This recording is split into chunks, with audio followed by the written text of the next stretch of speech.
Abraham கீழ்ப்படிந்ததின் நிமித்தமாய் தான் நாம் இன்றைக்கும் இந்த விசுவாச பட்டியலில ஆபிரகாமை குறித்து அவருடைய நாமத்தை நம்ம வாசிச்சுக்கிட்டு இருக்கிறோம்.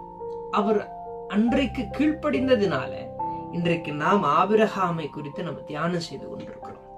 அப்போ விசுவாசம் வல்லமையானதா இருக்கிறது. நாம் விசுவாசிப்பதின் நிமித்தமாய் நாம் போகக்கூடியதான பாதையை நாம் அறிந்து கொள்ள வேண்டியதான அவசியம் அல்ல. தேவன் சொன்னால் நாம் செய்ய நாம் கடமைப்பட்டவர்களாக இருக்க வேண்டியது அவசியமா இருக்கிறது. So for those of you who are watching this, walk it out even if the way is empty. நாம் போகக்கூடியதான பாதைகள் அது வெறுமே இருந்தாலும் சரி, கர்த்தர் சொன்னால் அதை கீழ்ப்படிந்து நடக்கிற பிள்ளைகளாய், கீழ்ப்படிதலின் நிமித்தமாய் விசுவாசத்தின் மூலமாய் கீழ்ப்படுகிறவர்களாய் நாம் நடக்கலாம். நாம் நடக்க தொடங்கலாம்.